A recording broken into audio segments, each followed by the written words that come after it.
Welcome to The Relay, the legal show for personal injury law firm owners presented by Lexamica, the #1 attorney referral network. I'm your host, Gabriel Stiritz. Here's what I'm thinking about today. If you're running a plaintiff firm right now, you've probably noticed something. Phone calls from private equity groups and aggregators haven't stopped. And if anything, they've gotten more sophisticated and more persistent this year. And that raises a question every firm owner should be asking themselves. Whether you want to sell or not, what is my firm actually worth in this market and what's driving these valuations? Joining me today is Tom Lenfestey, who's been in the middle of more plaintiff law firm transactions than almost anyone in the industry.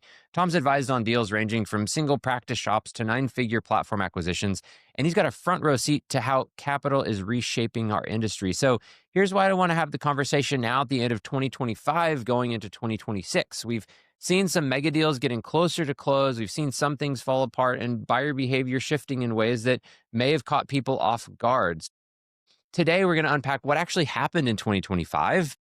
Was it what we expected, the deals, the multiples, and what buyers were looking for? And then we're going to look ahead to 2026. Because if you're a law firm owner thinking about an exit in the next 3 to 5 years, the decisions you make now about your law firm's structure, those are the things that will determine whether or not you're an attractive acquisition target or not. Tom, thanks for being here. Let's get into it. Yeah. Thanks for having me, Gabriel. Excited to discuss. So, Tom, real quick, for those of you who haven't heard you on the show before, what do you do and why are you the guy who knows about this? Absolutely. So, Tom Lenfestey, I founded the Law Practice Exchange. I'm an attorney and CPA by degrees. I gave up those private practice realms years ago to really form the Law Practice Exchange 13 years ago to help lawyers do just what we're going to talk about, buy and sell law firms. And then the market over those years has continued to evolve and change. I started it when there wasn't really any market. You could discuss with law firm owners about, well, I don't know, how could you sell a law firm or could you sell a law firm? And so it's great to see the evolution, of course, and the growth of the marketplace for buying and selling. But that's what the Law Practice Exchange does. We do it in two ways. We run a tech platform called the marketplace.law, which really allows buyers and sellers to directly enter, search, match, connect, hopefully create deals. And then we have our LP advisory, which does private market, intermediary deals with larger scale firms, and also help those in the marketplace and outside just create the deal flow and the continuation to really get to that hopefully successful transaction. So we've been at it a while, thousands of attorneys and law firms that we've worked with. I think last data I was looking at for like law firm valuations put us up as like 600 transactions for actual market comps for law firms of varying practice areas. So happy to say, I think, we've got a good ownership of this space. Yeah, that's amazing. There is not another platform where lawyers are posting their firms at that clip. So, what is it that you're seeing right now? What is 25? How did it shape up by the numbers? How does 25 compare to 2024? More volume, less volume? What's standing out to you? Absolutely. Well, I think 25 started with every investor, private equity, potentially starting to get wind of the opportunity that was in the law firm space about could you own a law firm, right? What had Arizona done with ABS, this non-attorney ownership? How would it potentially work? And I do joke that I think they all sat around and read the same thesis paper that said you can invest in law firms. And then it was really, the end of 24 into 25, just lots of calls and interest, right? So from private equity, individual investors, some of those being ex-lawyers that moved into private equity that had built out, but really, learning, I would say was the biggest thing. Some early movers, which, were successful in completing transactions. But the end of 24, the beginning of 25 was just a lot of interest, right? A lot of just the spike of really, how do we do this? We want to look at every law firm that's available, right? It wasn't really having a plan. It was more about the excitement of moving into that space. And I think that, Do you think there was a component of FOMO in there as yeah, well with the ABS deregulation? Everyone's, well, oh, I don't want to miss the boat on this initial wave of I got to get in and take a look at this because somebody else is going to eat my lunch? Or was it more excitement driven? Hey, there's an opportunity here. It's something that's novel. I mean, I'm sure I know it's both, but like how much of it do you think there was a everyone's looking over each other's shoulder? I think FOMO was a huge part of it, especially because when you look at investment into CPAs, accounting firms, which probably, which has been around for years, longer than law firms, but really picked up steam in the last 5 years. And so a lot of the private equity that we talked to had either come out of that space or were kind of evolving out of that space where they had invested in some early movers, helped those grow, and were exiting now, or others, to your point, Gabriel, they had missed out, right? Like it had Mm-hmm. become so competitive for investment into CPA firms that a lot of these groups had not moved fast enough and they didn't want to miss the boat on what they saw as, one of the last professional industries to really partner with outside investment. And so I do believe like, FOMO was a big part of it, right? But So, go and ahead. just to like drill down into that, FOMO drives a lot of like really early motion before people really understand what's going on, right? You can get this bum rush. Everybody like shows up at the counter and then they start to look really hard at it. The parallel with CPA, probably with other professional practices, everyone sees this as really strong. Law is the last frontier because of the regulatory environment. I got to go run at it. Do you think that the parallels stood up enough to start seeing those transactions happen where people are basically these are CPA firms in it by another name, or some things started to break down in the parallels and people kind of slowed as they got closer to closing on the deals? Or something else that I'm not thinking about. No, I really think to your point, this mass excitement, this mass Mm, interest, but no mm, plans. Really, no mm. understanding of the law firm model and why it's different from CPAs or why it's different from insurance or dentistry or health services. And law, I mean, we love to say it as lawyers, but overall, like it is different. And the Well, and to be evolution clear, of it. like plaintiff law is even more different because you're talking contingency rather than hourly billed practice areas that do come in at least more in alignment with some other types of professional services. But no one's doing your taxes and saying, hey, I'll take 30% of whatever tax cut I can get you. That would be a sweet deal. Maybe I should go into that. Yeah, and I think that's really it. I mean, we had private equity that was like, look, I've heard good things about personal injury. We'd be very interested there. Heard the margins, right? Everything else. Or they were coming from an area where they kind of understood that, but they really didn't understand the business model, right? Mm, For plaintiff firms. They really didn't. And so then it was, where we worked was really in the qualification of those potential buyers, investors, trying to help them as much as we could to educate on the space. And the nice evolution, I think, Gabriel, is we've seen some of that excitement, that FOMO. Like those firms have kind of filtered. They've settled a little bit. They've got distracted. But, they look at 100 deals per month or whatever. Like they're moving, right? mm. But the overarching is some of them said, okay, well, we want to understand this. And then I think that's really what we've seen the success of the market over 25 is really the build out of what people are calling the MSO model, or Mm-hmm. if you like, we call it the LSO, which is really this, managed service organization or this legal service organization, which really was the next evolution after the excitement, was those that were kind of like, okay, we want to invest in plaintiff. We want to put together a deep bench for a managed organization to help invest and grow plaintiff firms. So we're going to bring best in class, tech innovation, best in class marketing. Like, how do we build that, MSO, LSO out? And those are the deals that were successful in 25 because they didn't just say, we want to invest. It was more about what is our purpose? What is our plan? How are we going to make this successful? And they deep dove into certain practice areas. So we had So some for sure. let's drill down into that a little bit. And our audience here is we're talking about injury law firms specifically.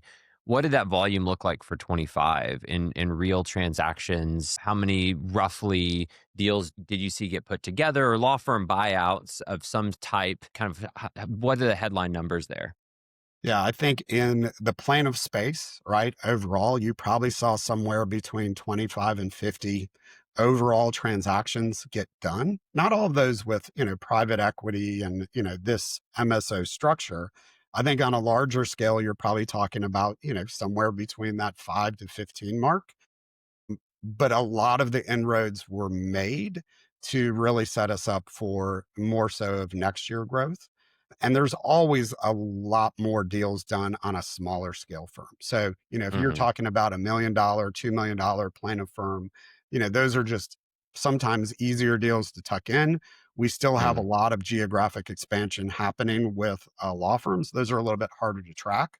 But anything of scale, I would say you're at those numbers. And I think a So lot it's of it, so like 25 to 50, so somewhere in the range of $500 million of transaction value. Let's say 10 million for 50 transactions a piece, roughly. and I think And the what Go ahead. I was just going to say, I think the biggest thing to that is, the ripple effect of what it has to those lawyers sitting in those markets, right? When they see these Mm, transactions get done with another law firm or an MSO or a PE or anything else, there is this, wow, so and so, brought in this, like they're moving. mm. What does that do, to my business, which I know, is part of the goal. What are the biggest blockers to more volume, would you say, Tom? Is it on the buy side, an understanding of how to structure the deals, it on the seller side, being able to get the multiples right, or to be able to get their operations to what the buyers are looking for? Where do you see the bottlenecks for volume going up? It's on the sell side. Right. And you brought up the multiple aspect. I mean, there's sellers that understand what is feasible, what is possible. And if you're a plaintiff firm owner making really good money and you've built a great business, there is probably what is your incentive to look at selling or taking on investment, anything else, right? Unless the multiple really is right. And that's what, 25 and 26 will be about, is setting those market multiples, right? Based on those prize firms or otherwise, Mm, because, again, if you're making, 9, $10 million in profit a year and you're having a great time, with your team, you're flying around the country on your jet. Otherwise, like, what is your incentive to sell? mhm. I think for a lot of our plaintiff owners that have invested, created good businesses that are law firms, those discussions were had with, private equity and otherwise, but really it's just it's a mismatch right now based on what the buy side is willing to do, because they're working off a thesis of, we want to buy for this, we want to help you grow and scale, and then we're all going to potentially, like, divest, exit later in 3, Mm. 4, 5 years, at this increased value. But they're operating on that. If they jump in and they're paying for what they think they can exit for, right? That's just where that mismatch happens. So it's on the Do you sell think side, and some is of it. it Go ahead. so it's on the sell side. Is it the sellers looking for more cash up front than the buyers are willing to pay, or is it a disagreement about enterprise value over over the duration of the period that they're in business together? It's the front end, right? It's really the front end of, what if I'm going to give up control, right? Of Mhm. of the value that I built, what are you willing to give me on that? So it's not just cash at closing, it's the total, what are we valuing the firm at today, not what it could be worth, in 5 years with your investment or partnership. And some of that, Gabriel, as much as anything, is emotions and just pride, right? Which is, Sure. I mean, I can tell you, whether you're $100 million firm or you're a $500,000 firm, we've dealt with them all, right? And both in between. And there's so much, kind of emotion of, like, I'm a lawyer and this is what I do and I control my firm and I built this. So we've seen that as well. And it maybe gets compounded a little bit more when, you have certain people say, well, you've done a good job, but here's what we're going to do, right? We're going to build this. And there's a little bit like, well, I don't need you to do that, right? Like, Mhm. I can reinvest my $10 million of profit a year and I can do this as well. And so there is this emotional challenge of kind of pairing. I would say, 2025, we had to do a lot of management of, here's PE speak, here's lawyer speak, right? Here's law firm owner fears, here's PE fears. And really trying to bring those together, for we're in this place to understand both worlds, of just kind of translating a little bit to hopefully get to a successful deal if one is meant to. So yeah, so two questions to that end. I guess I'll start with, do you think that the movement largely needs to come from how PE understands the value creation valuation of these firms and get more comfortable with assigning a higher value to them once they understand how they work? Or is it from sellers needing to understand the value that the PE or the buyer is going to be able to bring to the table over the duration of the transaction? I mean, and you could split it down the middle and give me a non-answer, but I think I want to pose it as a dichotomy. If you have to pick one, who do you think needs to move more in 26 to get to a good deal framework? Like, or because you're obviously not going to say, well, I don't think deals should be happening. You're here to make deals happen. Somebody's got to move. Somebody's got to get to the place where this is going to be able to get closed. Yeah, I would say it's, of course, an answer of both, right? And it just comes down to education of, kind of the market overall, right? Everybody asks, like, oh, what's a multiple that a, personal injury firm doing X should sell for? The answer, of course, is it depends. But to your question, Gabriel, and the pick, aside, PE has already moved up, right? Like where 6 to 9 months ago they kind of entered the market, like, oh, we may be at like three, right? Three and a half. Like they're already moving up because they see the models and they've educated themselves on this is a really good model, this Mm. business. This one's less. Like they've seen other things that are out there. Interesting. So they can assign more granular value to law firms. So they're more comfortable assigning higher values to some and conversely lower values to others. So we're getting a larger spread on valuations. It's all about risk, especially for those buyers in PE. I mean, the more they see potential risk based on lack of systems, right? Lack of, like cyclical as far as lumpiness of cash flow, anything else from that side, you know, they're going to, of course, move that multiple down because they're hoping to improve that and exit. But overall, they're trying to minimize, like, if this doesn't work. And being new to a market, which most of these PE players are, they already see that risk, right? There is not a proven, like, oh, look at this law firm, right? We can look to the UK, we can look to other markets, but there's not this clear data of like, oh, so and so invested here and they exited here after they grew the firm in the US. And so that's the part. But I think what has happened is they have looked at a lot of different models and they've said, okay, if we want this, which is what we want, we have to pay for it, right? We have to pay Mm. a little bit more for it. And then the piece comes to that seller education side of, yes, seller, your firm's great, but it's not a, 12 multiple. Maybe you heard that somewhere or whatever else, right? It's not a 10 multiple. It's not this. It's this. And let's show you the financial and the metrics of why, right? And kind of do that and carry that. Yeah, no, that's amazing. And it's really clear that the market is getting more sophisticated. On the buy side, what are you seeing with sellers of firms? Are the transactions that are happening more guys who've been looking at this for 2 years and finally getting comfortable with it? Are you seeing people who are coming in and saying, okay, got it. This is more mature. I can enter, I can exit quickly. I know what I'm about here. The buyers are sophisticated enough that I'm actually interested in doing a deal. On the sell side, what is that profile looking like? Yeah, I would say it's really not those that have been on the, on the front side of the curve. It's those that because of their situation, right? Or because of their strategic decision otherwise, one of the transactions that we helped complete this year, I mean, the owner's my age, right? Like late fees. His biggest thing was looking at a succession plan for his firm. Also, the aspect of, kind of seeing the tides changing, right? Like seeing, this movement of private equity into the space and really kind of being charged and excited, not by just a full exit, like, but also to be part of this growth. Right. So it's more of like a partnership with investment and capital to go do what you need to do while you move some of your chips off the table. So you're like, good, I'm good. Right. I've got my retirement, but man, I still have lots of energy, lots of excitement, everything else to do that. So to me, it's more of that personal situation. Ultimately, with some of these firms, I think you're going to get to a point of it is going to be a succession crisis that they're going to have to look at bringing on these partnerships because there is significantly valuable, right, plane of firms that are owned by one, two people of the same age, whatever else. And at a certain point where there's not that internal succession program built or whatnot, who can pay for it is going to be private. So really For making sure. I those mean, moves, I think that, what I've seen is really there's two camps of people right now, and it's so fascinating, Tom. We could go off a whole tangent about how this industry has gone through these very match step cycles because of the deregulation of advertising, and then you get the founders all starting at the same time, and then the first generations.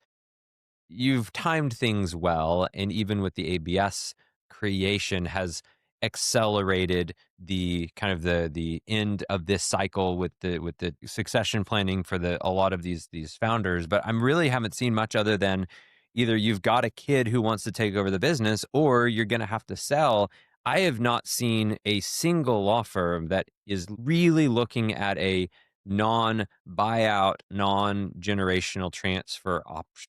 I mean, you probably do. You talk to people more, but I haven't. It's fascinating. Nobody's saying, hey, I'm going to sell this thing to Jimmy, who's been around the firm for 30 years, but isn't my own child. It's either we're going to sell this to private equity or to a huge firm, or I'll hand it down to my child. It's really interesting how bifurcated the transition planning has become. I just put together a piece of content about why internal succession plans typically don't work.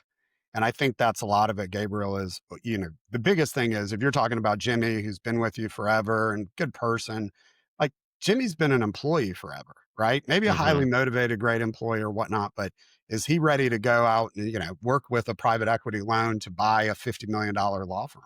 Probably not, right? Like, if they've been an employee for that long, and it's only in our world where we always talk about internal sale versus marketplace sale. Internal sale, you should always consider as that's just one buyer, like Hmm. one potential buyer, right? Meaning like it may not work out.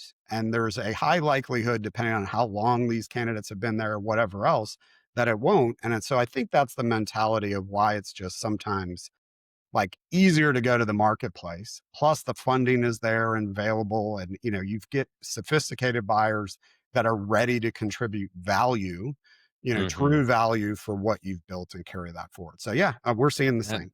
That makes a ton of sense. Well, it reminds me of the darkest days of Walt Disney as a corporation were the ones after Walt left, because you have this really charismatic, really powerful founder and then a bunch of very talented people who are working for him, but who were completely incapable of leading the organization themselves. Very different skill set. And it wasn't for a while that Disney, until the company realized we need a really strong leader to come in, and it wasn't any of the guys who were second in command under Disney senior to do that, which is, I mean, exactly to your point. Like it doesn't matter if you're a small firm or the world's biggest entertainment company. The idea is there's going to be one really, really charismatic person at the top who builds the business, and then finding the person to take over from them is probably not the person who was a good fit to work for your charismatic, powerful founder. That's like not the person you want in charge after that Right. person leaves, You know, likely.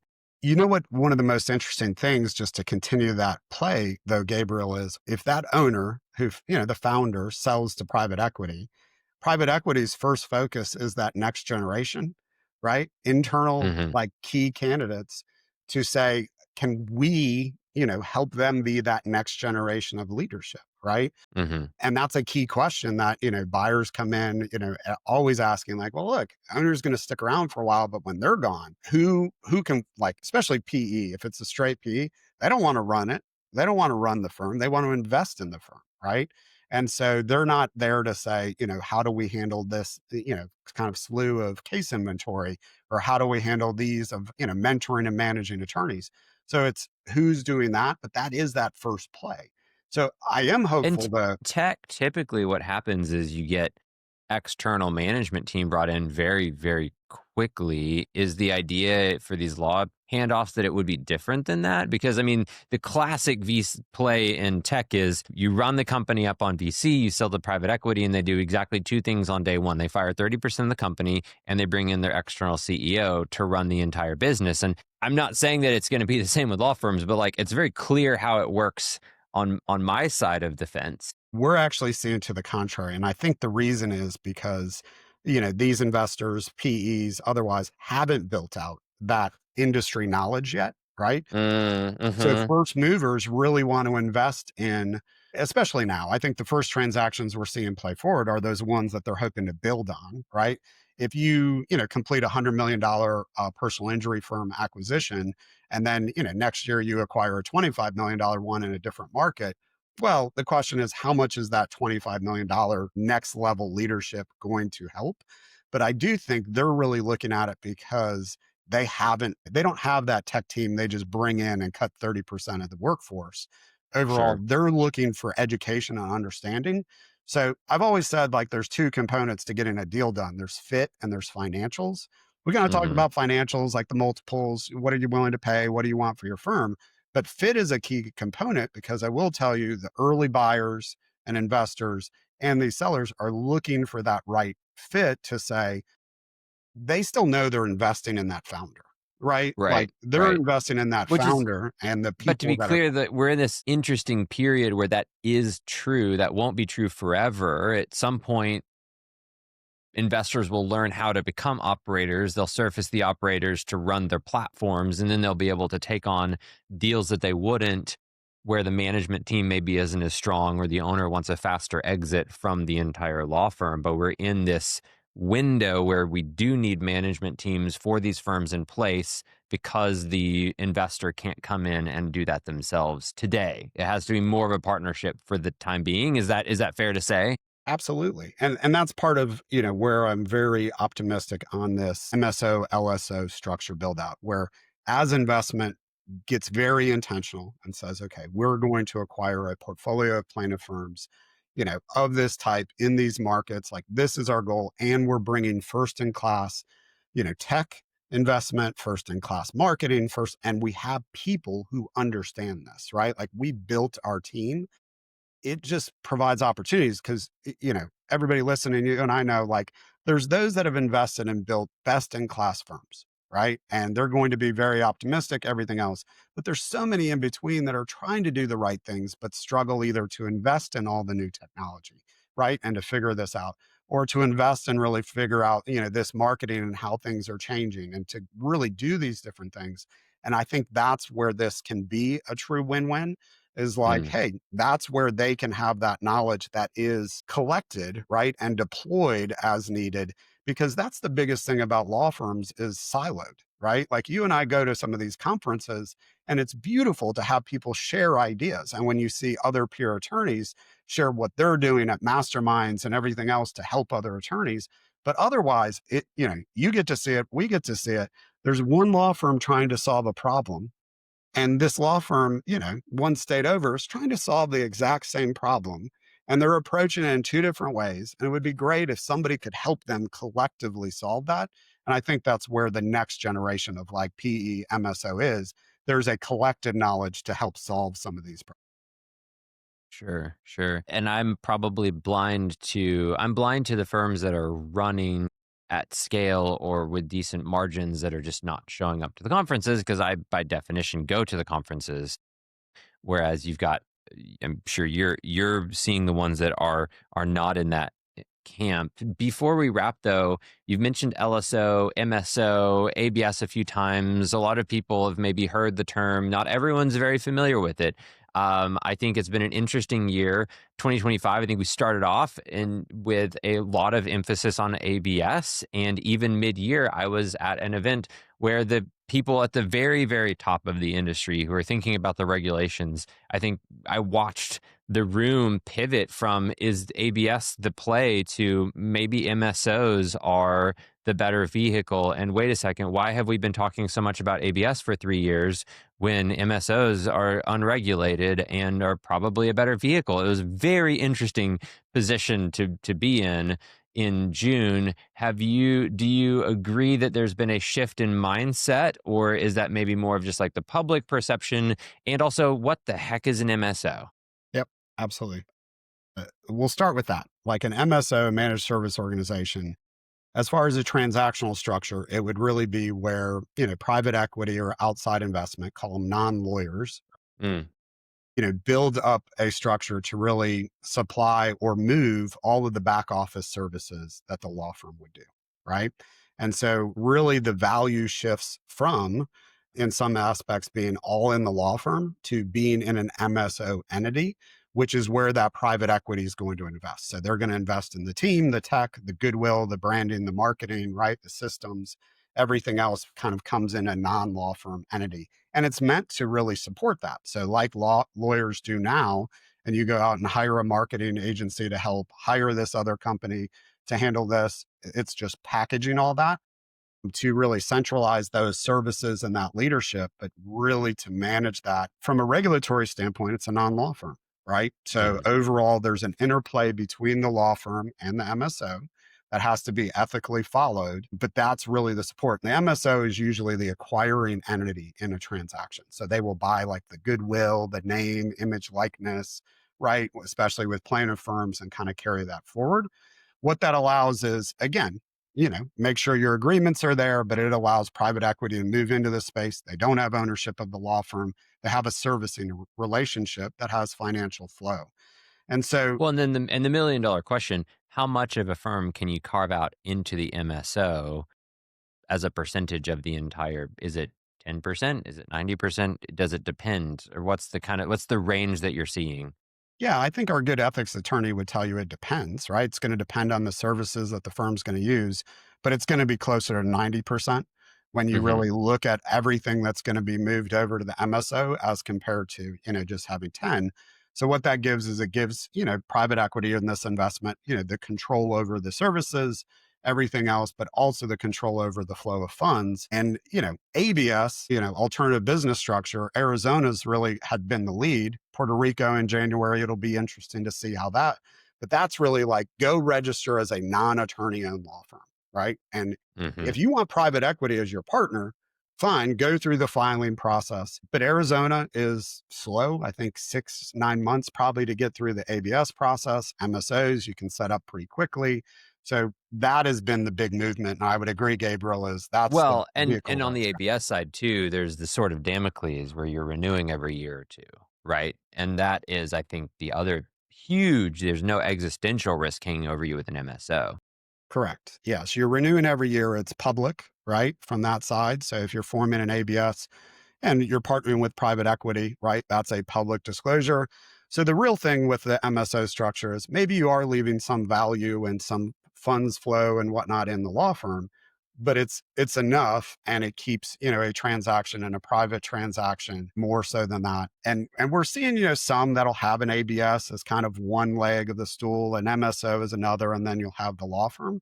And so to Mhm. kind of complete that, and I think the biggest thing, that somebody told me a few years ago when we were talking about, this movement, was, when all of this really happens and the market just kind of is there, will the regulatory of ABS versus non-ABS, will that really matter? Right? Because you have tech companies out there, as you know, that operate like law firms. They're not law firms. But then you have some law firms that invest so heavily in tech, they don't look like a law firm. And then you have these new MSOs that aren't right, So overall, I think it is a regulatory evolution challenge, which Arizona moved first, Puerto Rico, and we'll see what happens in Tennessee and Washington and other states as they kind of examine as well.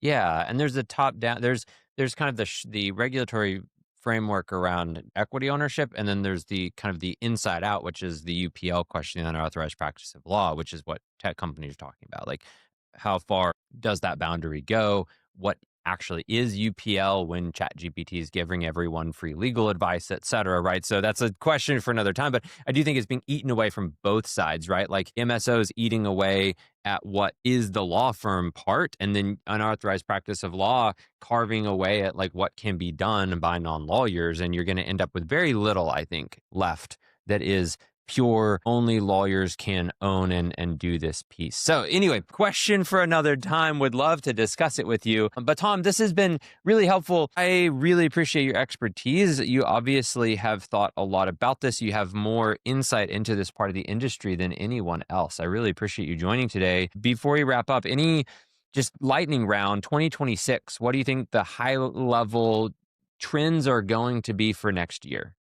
Yeah, I think it's really as part of, if you're running a plaintiff firm and you're looking at growth, right? You better be ready to invest in that growth, right? To look at, things, Gabriel, like the service you guys offer and everything else. But overall, like, you have to invest in your business model, or you have to be ready to acquire others, right? Based on that growth and everything else, based on geographic expansion, because you're seeing it, I'm sure we're seeing it, just more competitive on intake case cost, everything else, right? Or you have to be ready to be acquired. Because I Hmm. do think 2026 is the year that, especially PE that has moved specifically into this space, there's some major movement that will happen end of this year, beginning of next year, right? That are just going to then set more of that ripple effect of, look what's happened. Is my firm ready? And if it's not, and you've been sitting back kind of like, hey, I make good money, I do this, I haven't really had my pedal down, I think you're in a situation that you need to at least look at. Maybe I don't want to invest as much. Maybe I don't have that energy level, but really going to like, well, what is my to get acquired plan? I want to be a top multiple, right? So how to look at that and everything else, because I think 26, you're going to see in the plaintiff space, just significant movement, quietly, privately, whatever. But those in the know in this small pond, you're going to see that. And I think that needs to be part of your strategic plan. If you're a plaintiff firm owner, invest in your firm or be ready to potentially be a. At the end of the day, we're seeing professionalization come to the market. Has happened a couple of times already in plaintiff industry with the advent of advertising, with the professionalization of the mid aughts, and a lot of the scaling up and business framework coming into the personal injury market. And I think we're seeing it now with M&A, which is going to drive another wave of this, regardless of whether you sell your law firm. It's going to be an interesting year. Tom, we'll talk again at the end of next year and see how it all shakes out, and maybe even mid-year. I really appreciate you being on the podcast today. I did think that you had snowflakes on your backdrop, but I'm beginning to think that may just be coral. For the viewers who are wondering, what are those things above your head? Are they antlers? No, they are coral. They are coral. So sit here on the coast of North Carolina. I know you're kind of over there, middle of the country, but from our standpoint, that's coral. So that's just picking up our There we go. There we go. coastal stuff. I thought we were doing holiday theme, but I was wrong. Tom, thanks so much for being on the show today. I really appreciate it. Yeah, as always, Gabriel. Appreciate it.